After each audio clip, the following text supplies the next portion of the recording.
Hey guys, welcome to my channel. Those of you who have already subscribed to me from before, you guys have already probably forgotten me by now because this is, I think, after 4 years since I have posted the last video, I have come back now. So, what changed in between is that I did get a job, and this time in cybersecurity.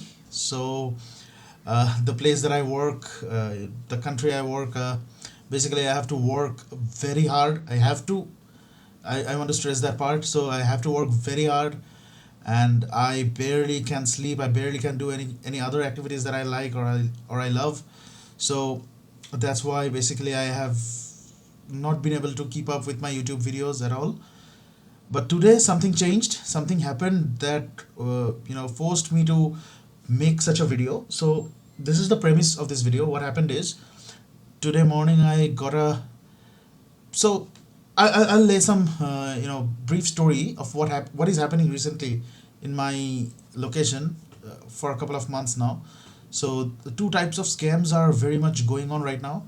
One of them is the TRAI scam, that is the telecommunications line scam, where people are being called up and asked about their phone numbers being used by like terrorists and such people, and saying that your government identity is linked to that person somehow. So you are basically online jailed, digitally jailed. This number you have, this phone number you have, this is going to be you're turned off within 48 hours if you don't report to Mumbai or if you don't report to Delhi right now.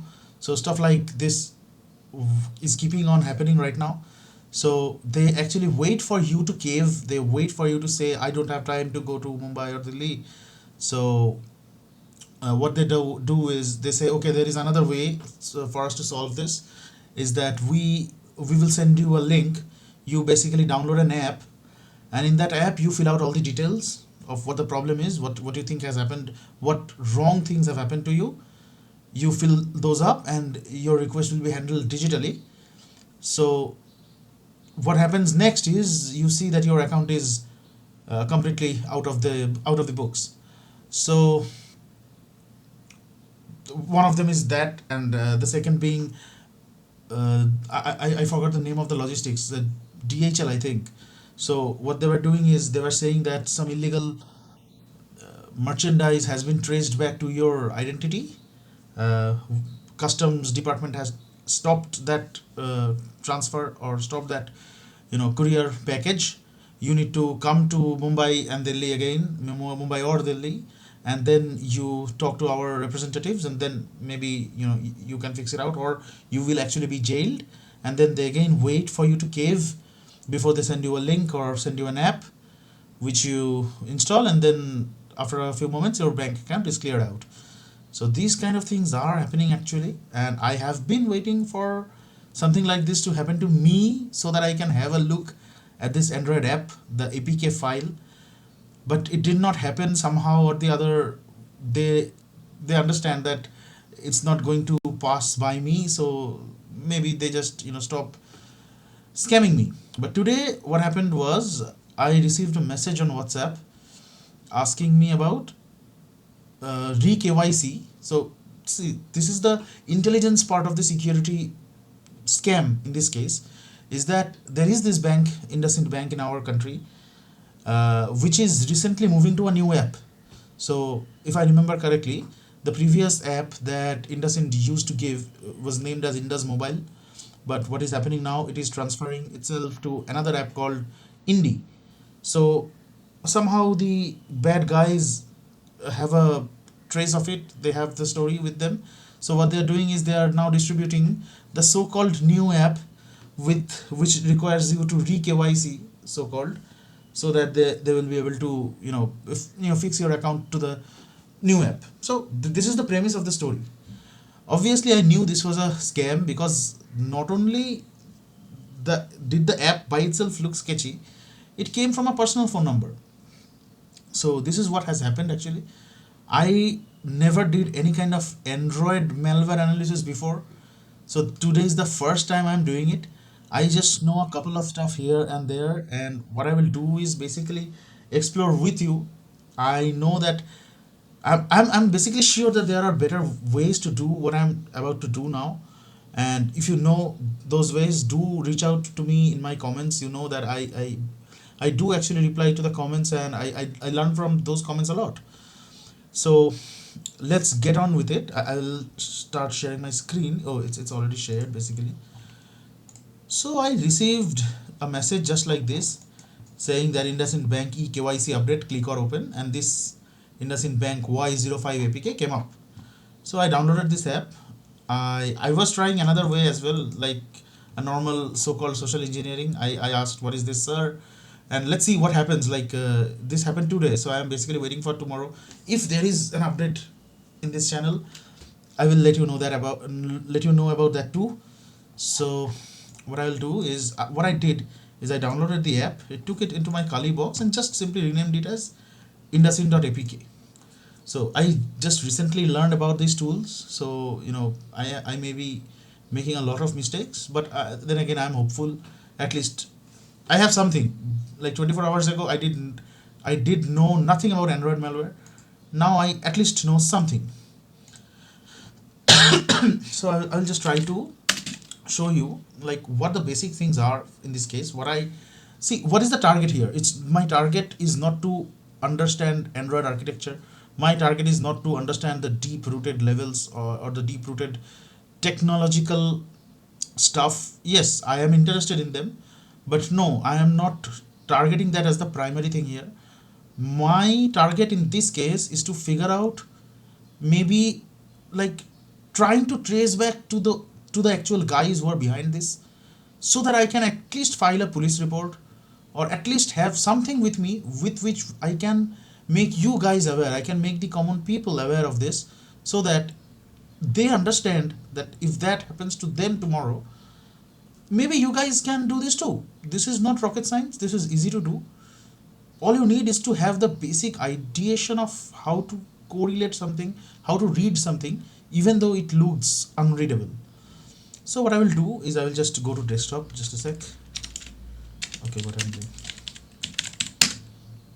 Ah, I forgot what's the exact path. Let's CD desktop.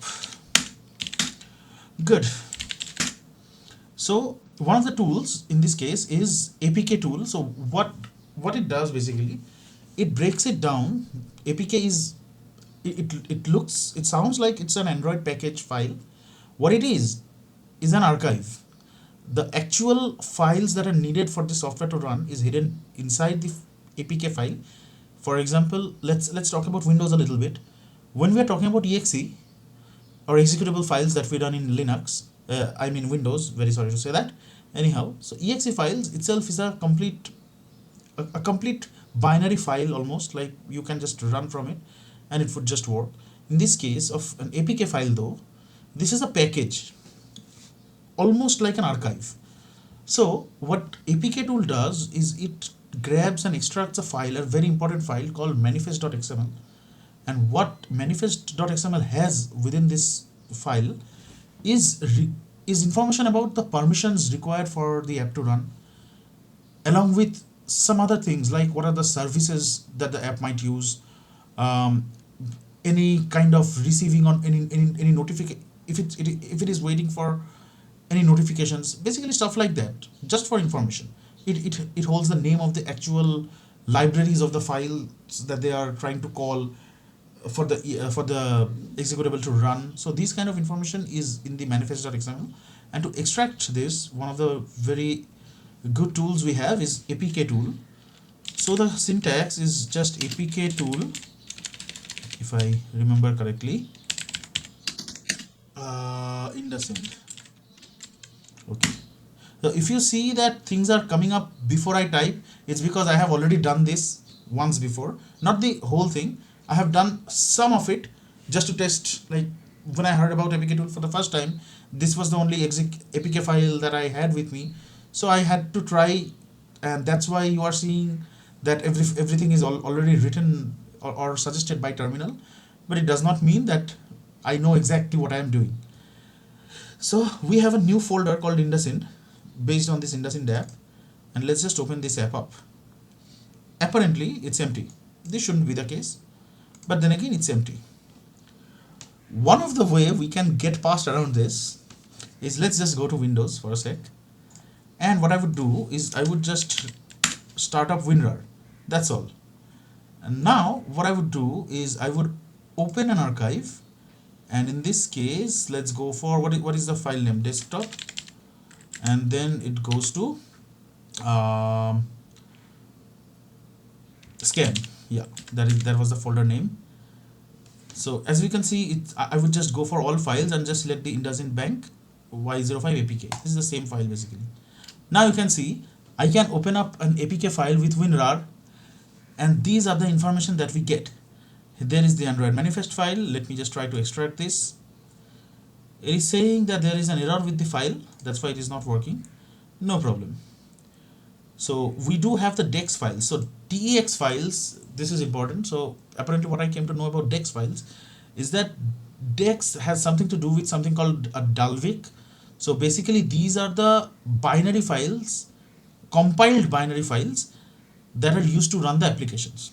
And there is a tool where I can convert a DEX file to a jar file, which we can then which looks like a structured code from which we can understand what is happening behind. So there is a tool just for that. So manifest.xml in this case didn't help us a lot. At least we can see what's in there. I will just close this out and go back to my Kali VM. So the tool is dex to jar. So D2J, as you can see, it's already there, dex to jar, and then we have again the IndusInd APK. Let me run, and you can see it's being extracted as we speak. It has done extracting. I have the files right here. You can see it basically looks almost the same thing. So what I would do, I would open this jar files in a particular viewer which we have. I forgot the name, I think. Let me see if I have it right here. Something D2, I forgot the name. GUI something, JDGUI, yes. So let's open up JDGUI once. So this is basically a GUI to view the jar files, to view the contents of the jar file, to search for contents of the jar file. This gives us the ability to open up 2 or more files parallelly. So we could do this manually using a notepad as well, but this just makes life a little bit easier, that's all. So we have this IndusInd dex to jar.jar. I will just open it up, and what I will do, I will directly move to the com folder. This is the part where the actual code usually remains. So there is this Indus Valley app install, something like that, and within that we have 2 classes. So we can understand nothing from here, at least I can't, I know that. Another one of them is this one. Okay, so there is a function. It's a declaration of a class basically. So public class indus scheme kc extends appcompat activity. I don't know what this is. I will just try to read the code, which I already did. Honestly, I already read the code. I tried to understand what is happening. So apparently what's happening here is, if you go down a little bit, you will be able to see a base APK here. Now, why did I know that like this is an anomaly? So in Windows also, this is a very widely used technique by hackers as well. This is called a multi-staged attack, where one executable file does not have the malware all by itself. It's divided into parts. So maybe the file which is used for initial access may only download a config file and may redirect you to another link which then downloads another file.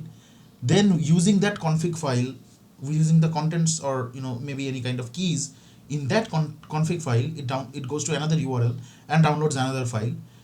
That file may download another file which may be the actual malware.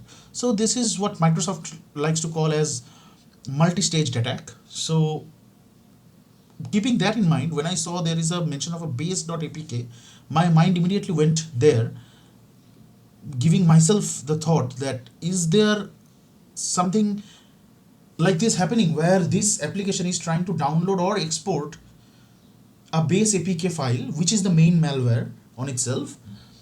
so that it could infect the device. So with that in mind, I was trying to read through the code. What came to my mind is there is a mention of package installer.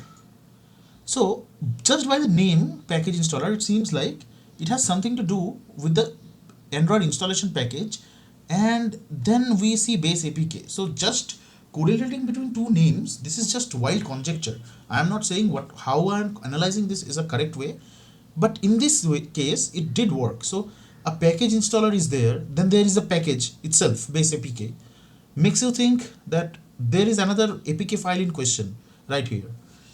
Then we can see also we can be more confident about this hypothesis, because there is a exception handle called couldn't install package with IO exception, which means they were trying to install a package. Again we can see Android content PM extra session API package installed, installation failed. This is a toast, so it's almost like a notification, I think. So install failed or install succeeded. Then so these type of things, I'm here I can see another click to proceed install IndusInd Bank eKYC app. So this is a problem. So when you are trying to install an app, Android asks you by itself on if you are trying to install an app. So why the app has package installer, why the app has mention of a base APK, why the app itself is asking the user if they are willing to install the particular pack, which means that the whole purpose of this application might just to install another application or another APK. And one important thing is what you can see, as I just told you, that com is the folder where the main code of the application exists. And if you can see, there is a mention of a com.dir.lion. So this is just a, what can I say, almost like a directory convention. So for example, Indus, this one, let's say Indus scheme kc.class. So if I wanted to position this in my mind, or position this in a technical way, I would say com.indusvalley.app-install. So similarly, there is a mention of com.dir.lion. So this makes me think, is this a class within the base APK? So these are the things that are going in my head right now on a conjecture basis, on a hypothetical basis. I have no confirmation of anything as of yet. So there you can directly see if is app installed com.dir.lion, do something. So there is something that is related to this base.apk. So which means if I hunt too much in this, if I waste my time in this particular app right now, it is going to be somewhat of waste of time. Let me just turn my AC on. Okay, it would be just a waste of time, because what they are trying to do is they're trying to evade a detection, or evade the analyst from reaching to the actual end game of the malware. So just by convention, if there was a mention of a base.apk, where would it be? So there are two options from here. There are three options, three ways where a base.apk might come up. One is that the base APK itself is downloaded from an external source in the internet. Two, the contents of the base APK is directly mentioned in the code in a encoded form, maybe say base64, or the base APK already exists somewhere in this application. So these three are the possible ways where how a base APK might come up. So there is no mention of a there is no mention of an HTTP. There is no mention of there is no base64 or any decoded or encoded text that we can see. So that makes me think, if the base.apk is already included in this app itself, if that is the case, where could the file be? So one of the very important folders when we reach into an APK package is the folder called assets. So if I open up my WinRAR, which I used to open this this APK file originally, there you can see there is a mention of assets here, and within that there is base APK. So we have reached to the main portion of the malware. Let's check it out. I will just close this up for now. Now what I would do is, I have no way of opening this up here, so I would just extract this file. So let's say base APK is extracted, and I will just take this to Kali Finance. Okay, same thing I would try for APK tool. With APK tool first, APK tool base APK, we are getting this similar kind of errors. If I go to base, you will not find anything, so no time wasting there. What we will do is I will go to use D2J or dex2jar, basically perform the same kind of actions. So let's try. Let's wait for it to extract. We have the extracted files. I will just go to that GUI again. I already forgot the name once again. JD GUI, yes. What I would do is open up this file. If you remember correctly, there was a com.dear.lion mentioned within the original application, in the IndusInd's original application that was named as IndusInd, obviously, but this was the first stage in the let's call base.apk the second stage of the application and the original application as the first stage. So in the first stage of application, if you remember, we had com.dear or com.lion.dear, something like that. Let's see if my hypothesis is correct at all. So com, and we can see dear.lion. So it makes all the sense in the world. They were trying to install base this base.apk, and whatever malicious things that we might find, we will find within this dear.lion. I don't know if I should call this a directory or a class. I have no idea. Again, if you have the idea, please do teach me in the comments. So we have quite a number of things here. Oh, well, okay. See, I was just talking about decoded or encoded text. Now, do you think like this is a normal string or a normal text? Well, no. What I would do is I would take a notepad up and I would use AI in this case a little bit, because what the target for us is to figure out who was trying to scam me. So using AI doesn't feel like cheating here. So let's open up a notepad or mousepad, whatever it is. Okay, what I would do is I would copy this decoded comment for now. Where is the mousepad? Yeah, copy this decoded comment for now. Let's say this like boot receiver. Okay, there is a function called nps string fog. As we can see, if parameter get action equals, I don't know what they are trying to do. What I am concentrated about is that nps string fog dot decode. So it is pretty much like decode is the function name, nps string is a class name. Like this is pretty much self-explanatory just from the syntax of this. So what I would do, I would just keep the copy with my with me here. Let's go to the second one. We have again more information. Check permissions, has necessary permissions, initiate foreground service. Okay, so there is a mention of a service here as well. So we have a lot of things. Failed to start foreground service. Then again we have this name. Let's copy these names. Oh, so okay, so these two are same basically. So what I would do is I would copy this as well. Let's say check permissions.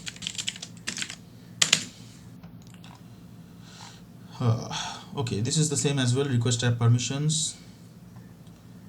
Okay, so network activity is going up, as we can see. There is a web view. There is a mention of web view. There is a function called check network and exit if unavailable. So this is an important thing. What they are trying to do is they are trying to exit the app if network permissions are not available. Else they are trying to do something. So I don't know what they are trying to do right now. There is another thing. Initiate foreground service required. Toast make text context this. Okay, let's check this as well. Is this matching here? Matching with any string? No. Okay, so what should we name this? Toast. Let's make this toast. Okay, let's go to the next one. This seems like normal stuff, not something to analyze. Same here as well. Here maybe we can get something. Good life occupation worker. I don't think. Okay, so there is a listenable worker. So there is a listener. Maybe this is just basically wild conjecture. So public listenable worker result do work, xyz do work. What is the function do work selling? Intent, new intent, get application context, Nimita service class. Okay, I have no idea what it is, but I can understand that if everything is all right, then call something about this Nimita service dot class. Let's try it out.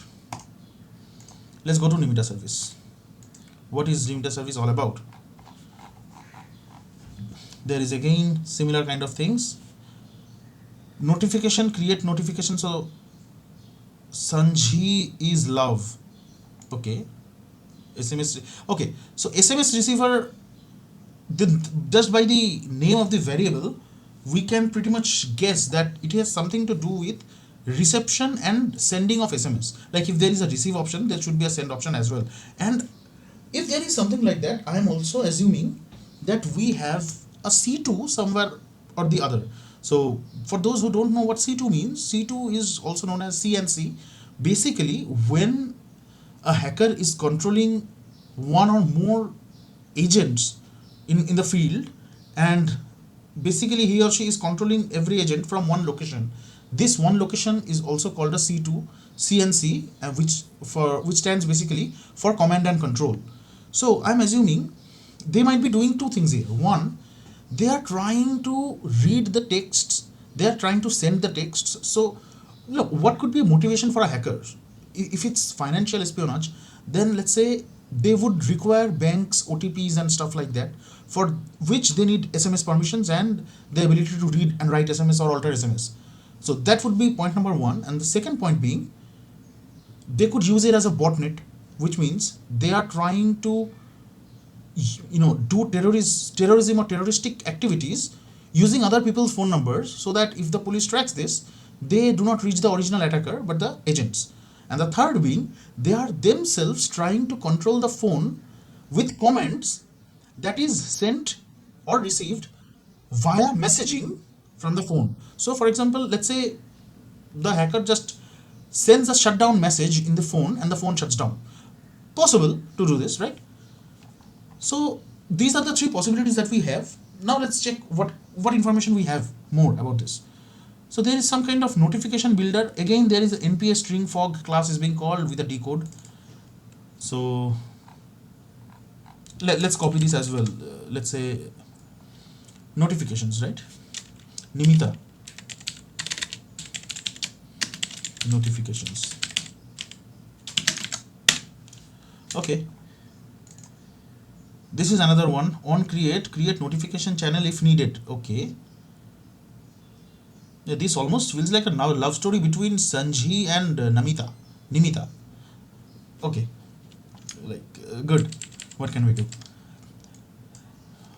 So let's say this was what create notification channel if needed, bro. Notification if needed.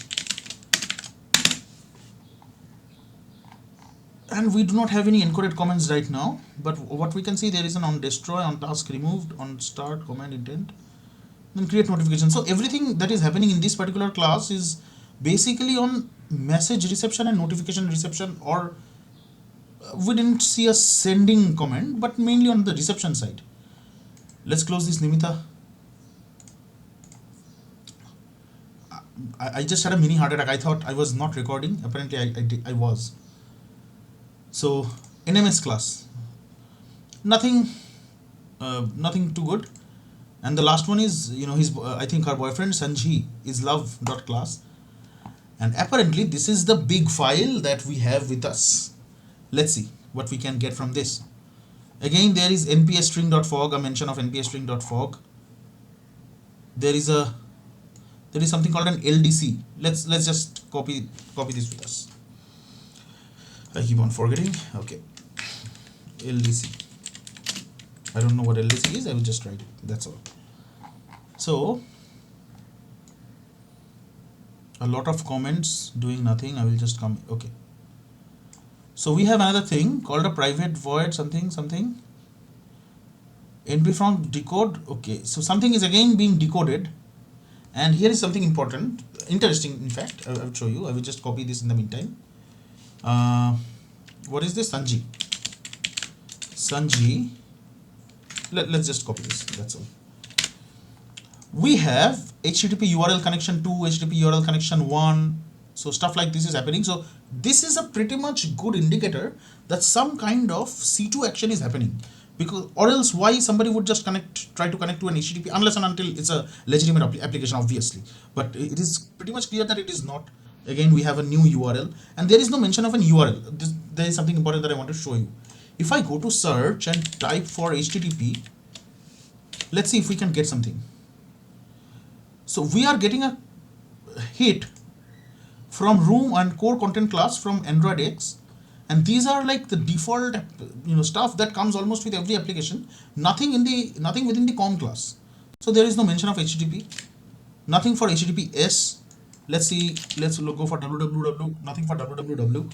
Let's go for .com, .in, FTP, nothing at all. So this begs the question, if there is HTTP URL connectivity is happening, if there is statically a variable called URL, then where is the URL? If there is a URL, there should be HTTP or FTP or HTTPS or .com, stuff like that. Where it is? There is none. Also, I will keep the URL portion at pause right now. I will just move on to this part. There is something called a sender ID, message body, and timestamp.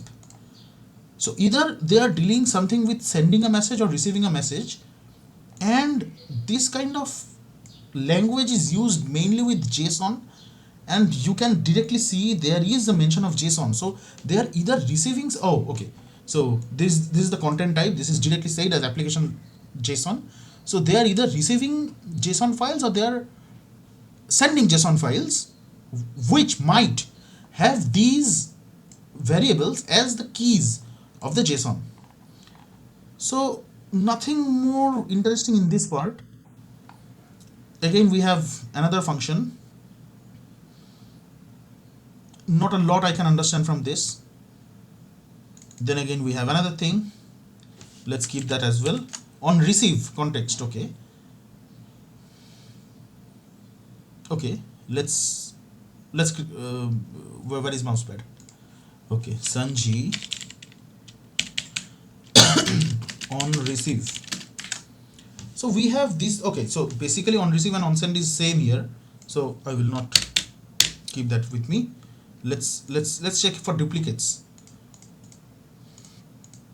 So apparently notification if needed and LDC, I didn't know the meaning of LDC, both are same, so I would just cancel out the LDC.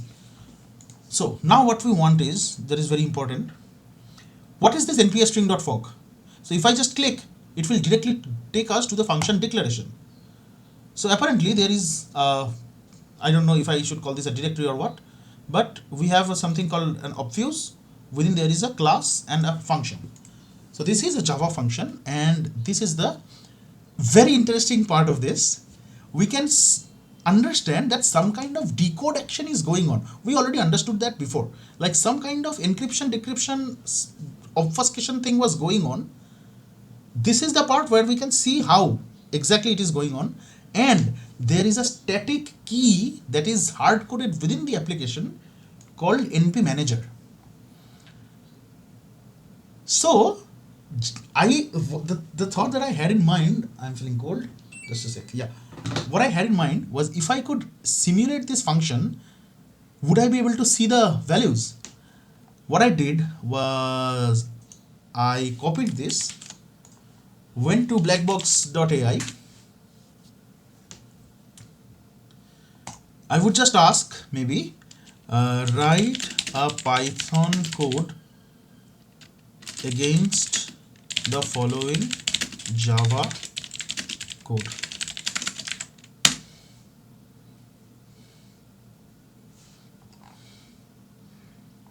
So with the mention of XOR, we can understand that what was happening actually was an XOR based encryption decryption. We cannot say encryption decryption, it's almost like encoding, it's middle ground of encoding and encryption, because there in fact is a key mentioned, but other than that, like XOR is just the like the opposite. Like if the value is 1, then it becomes 0.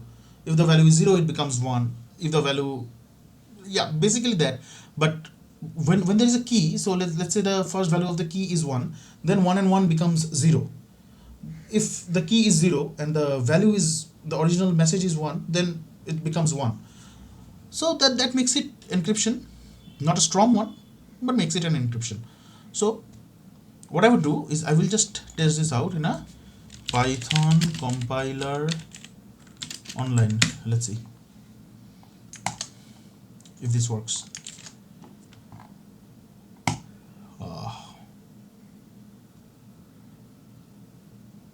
Okay, it did give us something. This is almost unreadable, which is okay. Just a sec. Let me go to the So what I would do is I have to provide the string. Why it automatically understood the string itself? Let me see. I will just copy and paste a particular string from the mousepad. So the first one was boot receiver. Let me see what this is. So let me just paste this and go for run. Okay, so it basically meant android.intent.action.boot completed. Not a C2, not an URL, but okay, at least we got some information. Let's move on to the next one. Check permissions. Let's see what this has for us.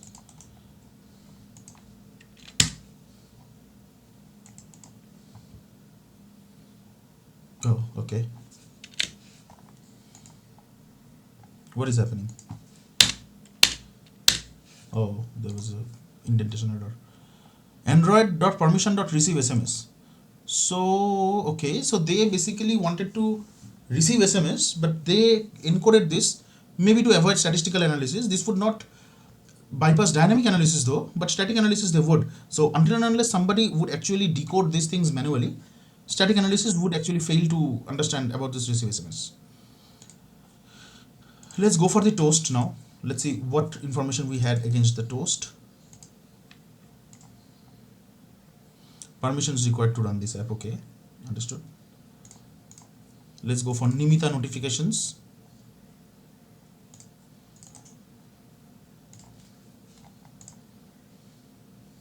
Foreground service channel. Okay, notification if needed.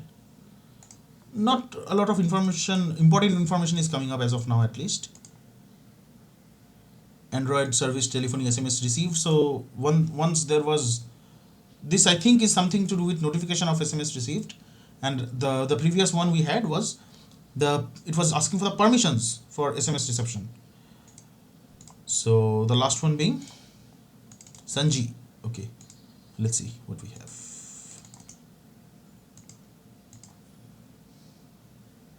Okay, we have something good. So https y05 allodeva.cloud then post.php. Let's see if we can get something from this. By the way, guys, I don't know if I'm already locked out from this website because I already tried this. In this video, what I did was I tried to simulate my whole thought process that I already did previously in this video, just for a interesting tutoring session so called. But I did actually find out a lot of information basically. So let's see if I am still locked out of this website. No, apparently. So it is saying status error message invalid request method. So pretty much understandable that they were trying to go for a post message, because this is get. What I'm doing in my browser right now, there's a get message. Maybe they wanted something to do with post. So as I just said, I have already tried this out before. Let me show you something. Let's see what happens if I actually make this a post message. And as you can see, even they are the hackers, they don't have any API security to begin with. Like there is no API key, there is no information that we can use for headers, nothing like that at all. So people who code in Sublime Text or just the normal idle, so I know that you are going to get furious about me using PyCharm, but this is what I do. So apparently we have, what I did was I did a random data, like basically if you remember we had this Sender message body from Sanji class. I had this, um, where is it? Oh, a little bit up, I think. Yeah, so sender ID, message body, and timestamp. I tried to replicate this, but didn't actually get through it, honestly. So I'll just try to show you. Nothing did happen. We are getting probably the same error. Adding certificate verification without, okay, whatever. But yeah, missing required data. I don't know what data they require more. So this can be a good use case for API testing. We can now test this particular particular endpoint for doing more stuff, like testing with the burp suite, maybe dynamically testing with what kind of data. By actually using this app, we can dynamically test what kind of data is going out. So things like that can be done, and I didn't see an encryption at all. So I don't know what kind of data they were requesting. So that's it basically. So what I would do is, now what more information do I have? So rather than experimenting more into technical things, we can do a different kind of analysis, which basically goes well with Windows analysis as well. So what I could do is, I could just take this, which is the main website, and just go for a normal who is scan, as if like, who is this guy?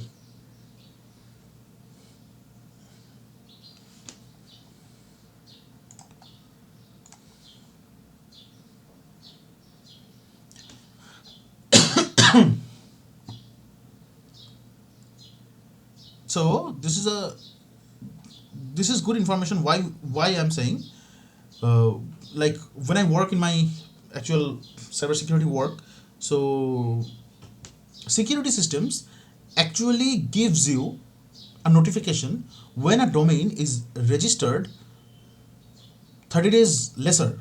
30 days, like, what is the good sentence that I can use, like, which is not older than 30 days. So as you can see, this domain is just 11 days old, which is like sketchy by default. Do we have any other information about this?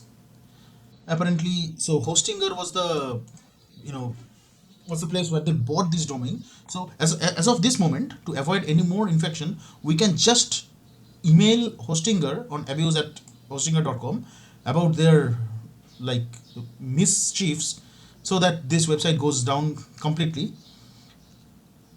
Another thing that we can get, though, is, what I did was, I tried to remove this post.php, just this. So apparently I came to an admin login page. I didn't try to log in. So this could be another experiment all over. Like SQL injection might be tried, other kind of stuff might be tried. But this is good information by itself, as if I just go for a Google search on Maria Infotech, let's see what we have.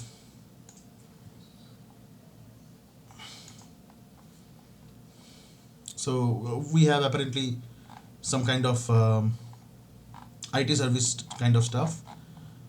Let's go to maybe contact us or about us. Let's go to about us. Okay. So there are these guys. I'm not sure that if these guys are like, these guys are behind money, this mischief that is going on, but this is pretty much sure that, like, it is happening on their, like, their website, their domains. So it is possible that these guys were attacked by a separate hacker group and is currently using their domain services and their their infrastructure for their mischievous work, for infecting or for terrorizing other people. Or it is also possible that these guys are behind it, and in a, like, they're running this in a background, like their front is IT services, and other than that, maybe they're just in the background, they're doing this kind of work. So what I did that time was, I tried with random name, Maria. So what is the email ID? Do we have a good email ID? This is a good thing. Okay, so mary@mariainfotech.com. Okay, let's try this. And what would be the password? I would just go with a normal password, like directly writing password. So apparently invalid email or password denied, but then it is asking for a WhatsApp. So apparently we have the WhatsApp with us. If I just go for copy link and go for again mousepad, we have the number. So from there it is like it is possible that we can trace this number back somehow or the other. Let's run a normal Google search.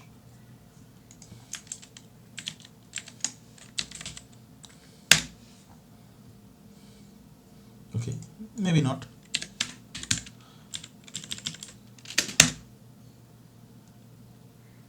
So, well, apparently this is the same. Okay, not the same number, not at all.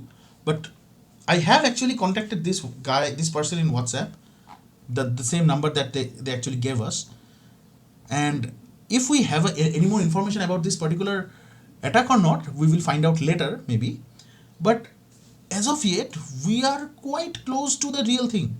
Like I could like search for admin, maybe like index. We can index.php. Okay, just a sec. Okay, so we have login.php. There might be we can run a dirbuster scan. So I did do that already. We can just go to dirbuster, target URL being what is this? Okay,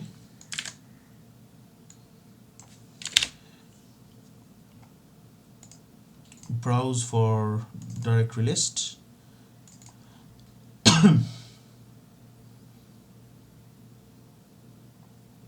Okay, let's see what kind of information do we have.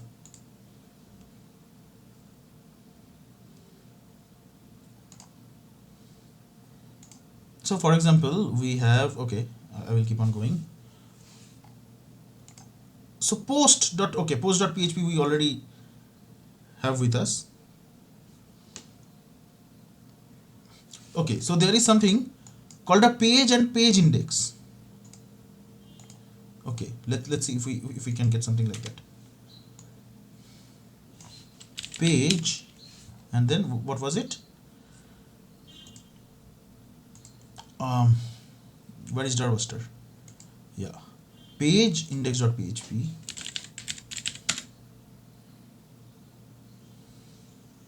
Okay, complete phishing.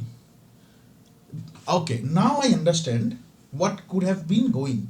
So there is a possibility that we already saw a mention of web view, right, in the application itself. In the application, if I just go to search, if I search for web view, we should find something, because I remember like there was something like that. There is no web view. Okay, let me search like web. It's not there apparently. Maybe I'm doing something wrong here, but I pretty much remember there was mention of web view, or like let me see if I can find this.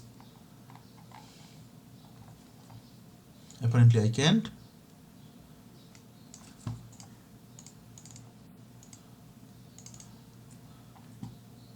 Yeah, so there is web view right here. I don't know why it was not able to find, so maybe it was a spelling issue. Okay,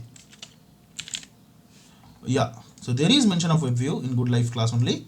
So it is possible. So what web view does is that it renders an HTML page within an app that can be used to fill information, fill forms, stuff like that. So assuming there is web view as well, in this case they were just trying to display this working page, apparently this working page which is working, so that they could get an OTP of some kind or something like that. Let's see what kind of things are there in this particular, if there is a function name that we can find or not. So like I can go here way more deep to check for more things, but I think this is a good place to stop this video. There was another page, I think I forgot the name.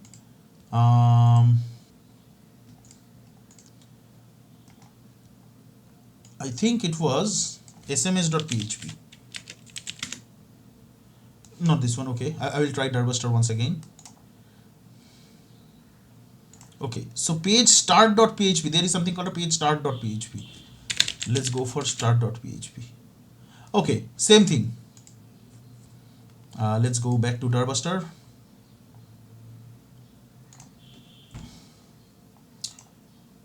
Okay, this was 302, a security redirected, or I think.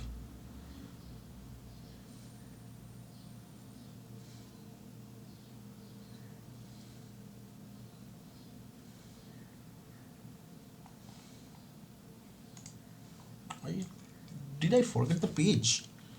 sms.php.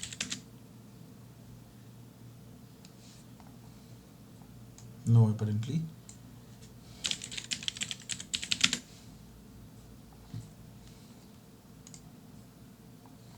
It is not able to find.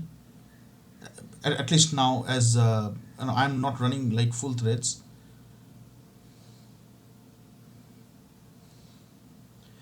Okay, so anyway, I think this is enough. Like, let me go to the tree view once. Forms, admin forms. Okay, there is, okay, it is 302. It is not. Okay, 200. Okay, so that's it. Basically, we could investigate way more, but I think this is a good start. Like, we can read the functions. We can, you know, we can check out the links, etc., on what the things does. So reset login password, it goes to the same page. So we can now report this to the bank. We can take this information and go to the police. We can take this information and, report this to the, domain administrators. And if we want, we can investigate more to see what they wanted to do. But this was just a basic training video, not even a training, more of a discussion video on how I was tried to be scammed, how you can be tried to be scammed, and how maybe you can look for things to secure yourself from the doubt that you were actually being tried to be scammed, so that you can save yourself. So this was more in a commodity analysis type of video, not a complete technical analysis one. But yeah, so after 4 years I come back with this somewhat of a stupid video, I think. But okay, I forgot to show you another thing. This is very good. Like, I could have done this with this app itself. This is called mobile security framework. So I tried to do the manual way because it's honestly nice to learn. There is no doubt about that. Let me see if it's running. Okay, let me see if it's running fine. Okay, so this was the original application, right? Indusin.apk. It will auto-analyze stuff for you basically. So what it is doing is that, first of all, it is giving you a security score, obviously. Trackers detection is null. It is giving you the SHA hash values, etc., so that you can track in intelligence portals. But on the other hand, the thing that we can see here is this particular permission is marked as dangerous because it allows an application to request installing packages. So just by reading this, without doing all the hoopla that I did to understand that there was another base APK involved which was trying to install this, this particular message could have done it all for you this whole time. So we can look at some more information right here. But what I would do now is, this is some more information that you can get. What I will do now, I will try to analyze the base APK. So this, for example, I recently installed this mobile security framework. I have not analyzed base.apk. Let's see what kind of information this do I get. This is new for me too. In the meantime, let's continue with the Darbuster. Maybe I find something. So let's see what kind of information do we get.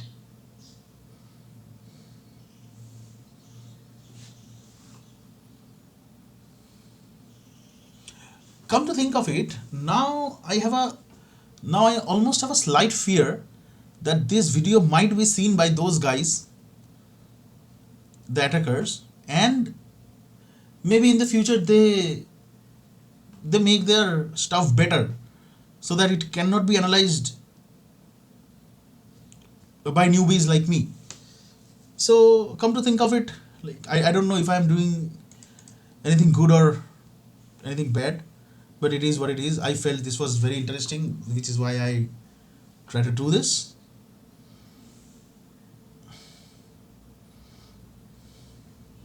Apparently, as this is loading right now, what I would do is I would just, fast forward this video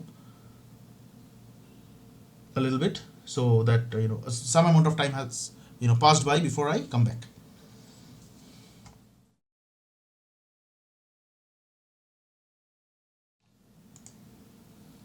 Hey guys, so I'm back. Apparently it is done.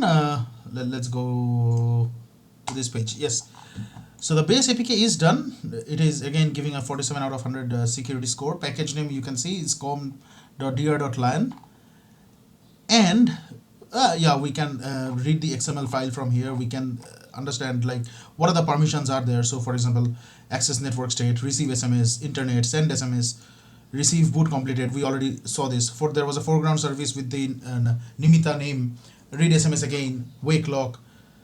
Then there is send to, etc., etc. These are actions, basically intent filters. There was a service, I think, as well. I think I should be able to find it here. Yeah, we already found it. I think like there was a service.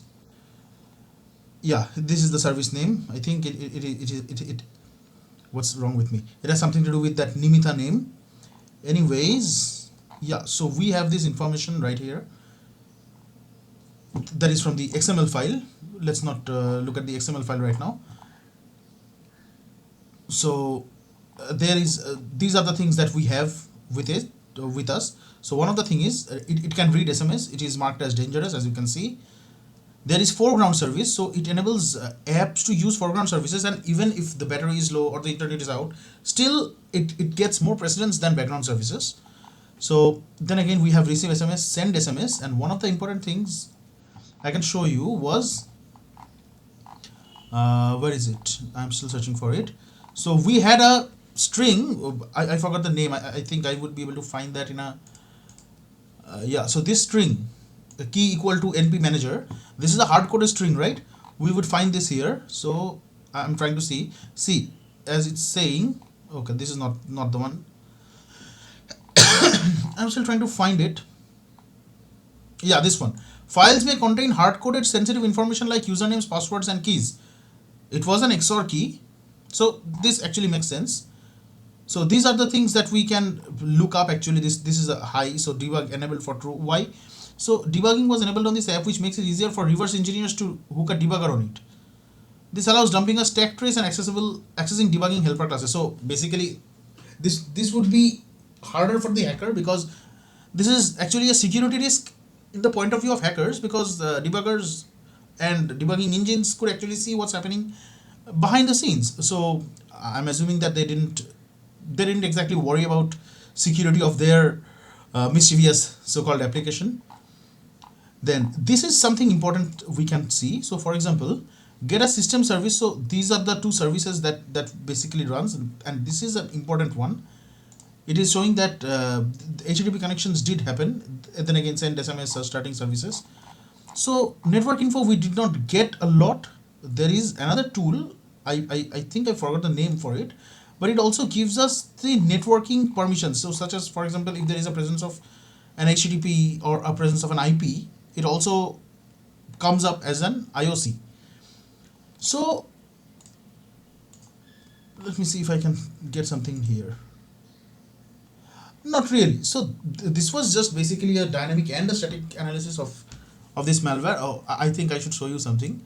So this was this original bank login page, right? So I just scanned over these JavaScripts to find this JavaScript which is named as the main JavaScript for form handling. I copied this to a Java JS beautifier, searched with a PHP, as you can see. Apparently there are two files we can see. So for example, SQL data, okay, SQL data, within there submit.php. So when I do get to submit.php, it is saying that the data is not in its correct way, obviously, because we are not sending the data in a good manner. We are not sending JSON, we are not sending what they require. And then again we have another file called next.php last.php. So this is for sending data via ajax actually. So if we go to last.php, what do we get? Let's see. Okay, apparently nothing there. So yeah, we have one more information right here. Now we can basically run this directory brute forcer as well. So a lot of things can be done, but what I came to know about this particular adversary is that they are basically, see, just read the comments, only send data if payment method is not card. So they are basically targeting UPI payments. They are asking for the Aadhaar number, they are asking for the PAN number, mobile number, date of birth.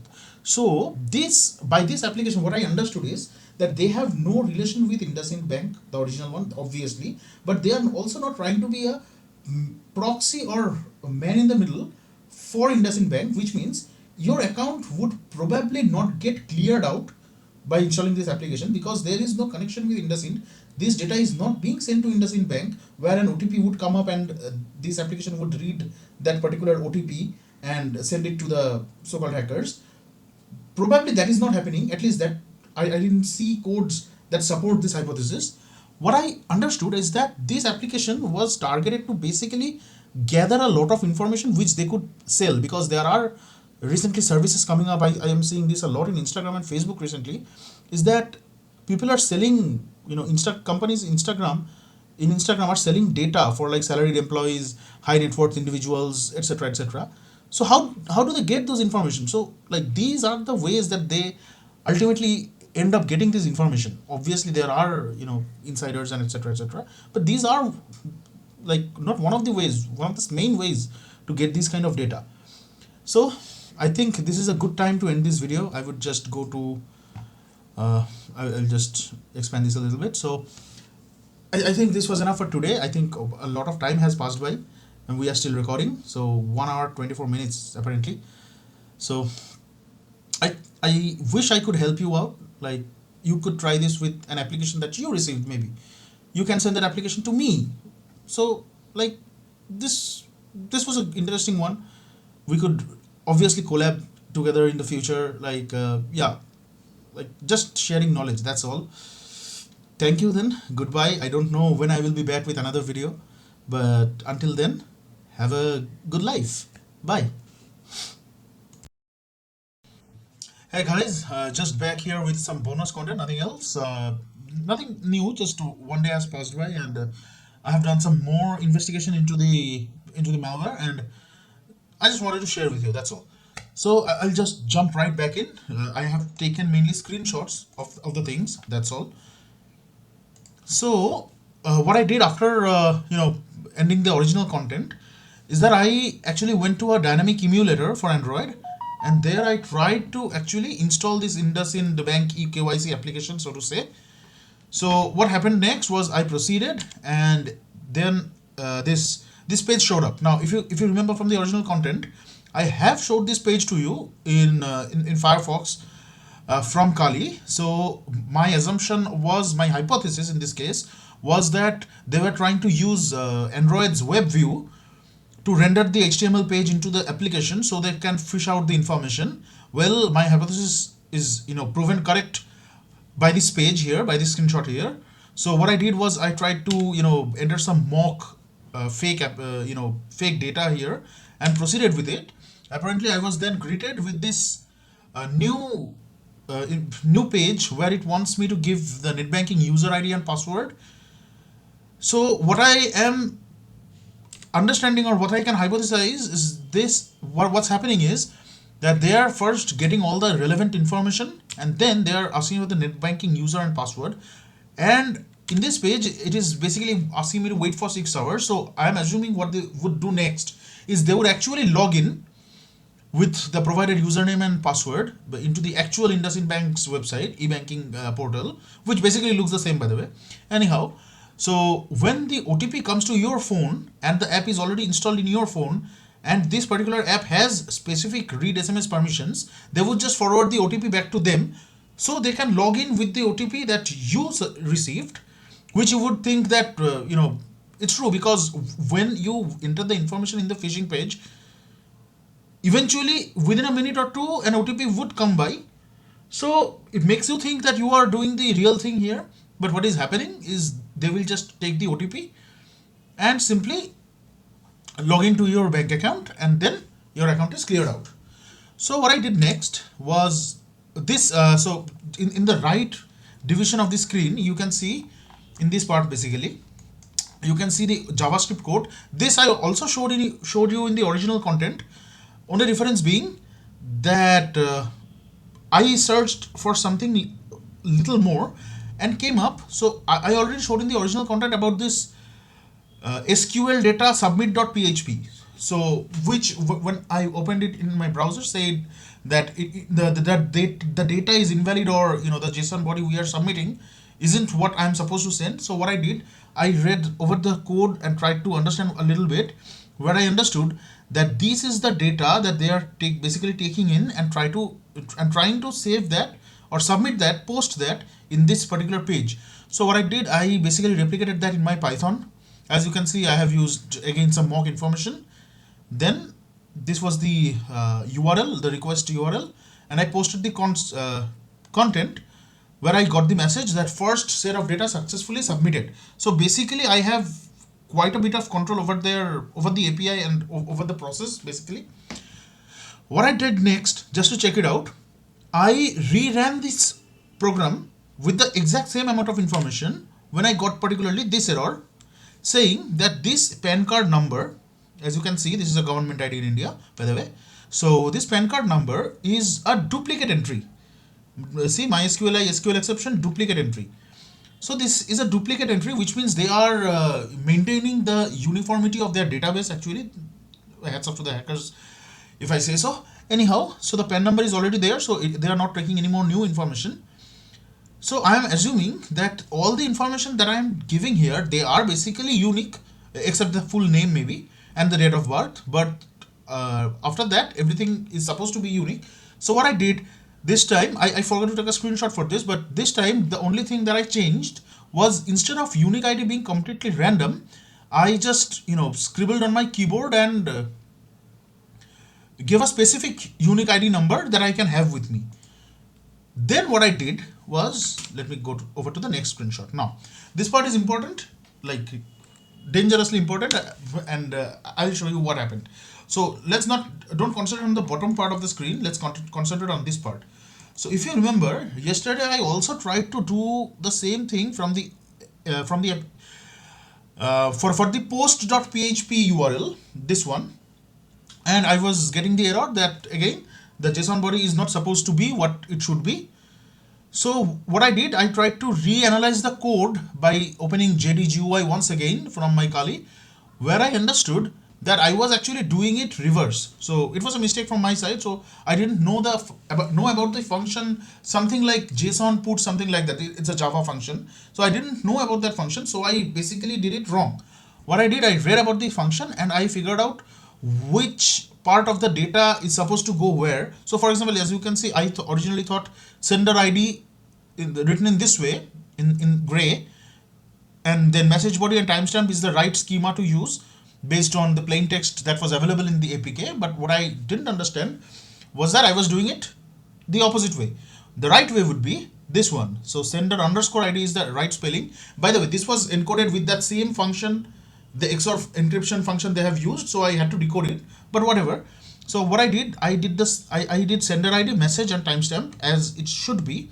I just commented this part out, that's all. So this is the sender ID, by the way, that I basically took from here.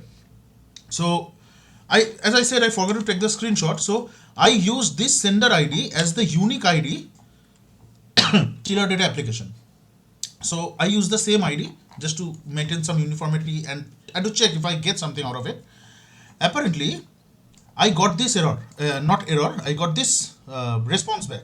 So originally it just gave me this status success message, data logged successfully. What I did, I just tried to send the data quite a bit of times.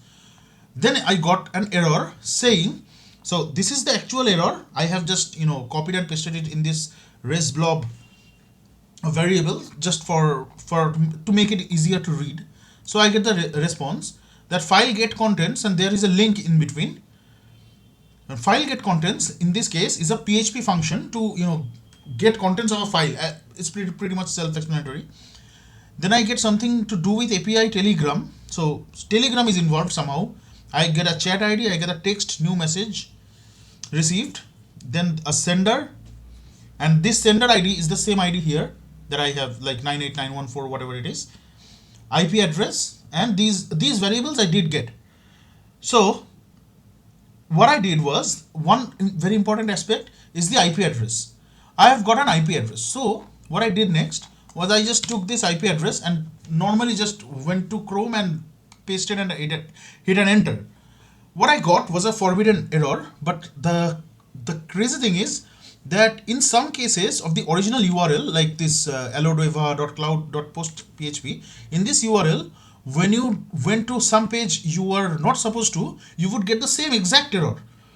So that made me think that either this IP and that particular URL are excessively related, like maybe they were part of the same operation, or this IP is the direct replacement, like the direct DNS result for the URL itself.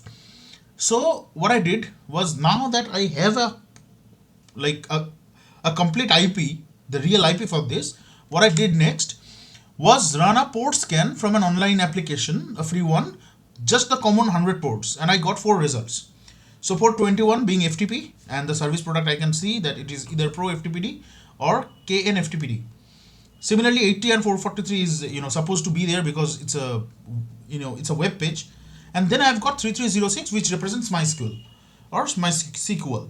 So these two, port 21 and port 3306, are immensely important. Why? Because if I am able to log into their FTP server, I would have gotten every data that there is with those hacker group. Similarly, for port 3306, if I were able to log into their MySQL database, I could basically grab their whole database schema and have anyway every information that I can have. And if I got access in both of them, then it would be like like having the gold mine with me.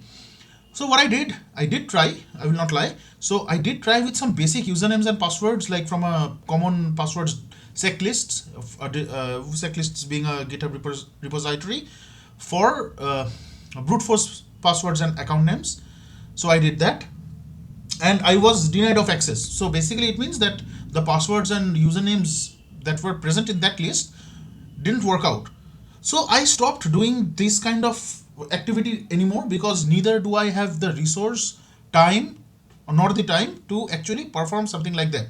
It at this point it needs because this web application has some kind of web application firewall which basically blocks me when I am doing, it has a rate limiter, and it has a mechanism where if I send too many requests at the same time, it basically blocks my IP for the time being. So I have to wait for 2 to 3 hours. So in this case, I would need a whole series of computers with different IPs to make the scan, or rely on proxy chains. So there is a lot of red tape doing that. So I didn't actually move forward with that way. I thought that I should stop here, because like at this moment I have all the data I will ever need to bankrupt these guys out of the map. So I have enough evidence to go to the police, and basically that's the end of their game. But I didn't exactly stop here. I stopped from this particular avenue. I went on another avenue. So if you go to this page, you can see there is a link to a Telegram API. So if there is Telegram, there would be a channel or a group or a bot involved, or a human being, obviously. So what I did, I read about this a little bit, then came to know that there are 2 methods called get me and get updates, which actually helped me to find this. So if I go here, I just took the API Telegram link from the page and just added a get me after the URL where I got this. So this is what I got, is an ID, if it's a bot or not, the first name of the user and their username. So this is like very key information that I have got. And then I got this. It's actually reporting, I don't know how it is connected or how it is related, because I am not in the backend side of this thing. I'm just browsing. So I got this. There is a chat ID that exists, and there is a title called Money Money. So what I did next was that there is something important as well I need to show you. So what I did, okay. So this is the Money Money group that's available in Telegram. This is a screenshot directly from my phone. So it's written in not an Indian language. I won't go any further than that. So I have got their channel, and I have also found the bot right here. So like, as I said, if evidence, if police says me I need evidence or I cannot pursue these guys, I have all the evidence that I need with me. So yes, I have got this information, and what I did when I actually joined one of this group and hit on join, apparently, as you can see, when I do the same get updates, I actually get my account information in here as well.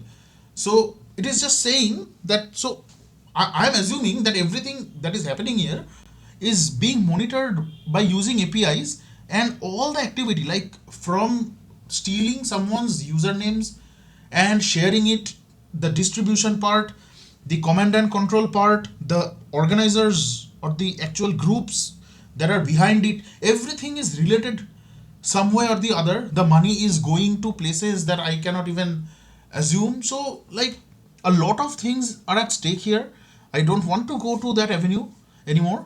So yeah, so the, if evidence wise, I have a lot of information with us. Even if I, it's like, I would say that even if I actually fell for the scam and my money actually got cleared out of my bank account with the information that I have, I could actually proceed towards the way where, if my luck is good, I would have probably gotten my money back somewhere or the other.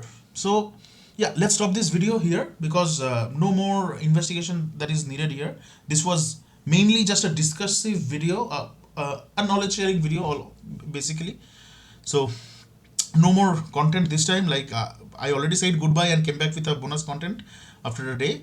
This won't be happening. So have a good life until we meet again.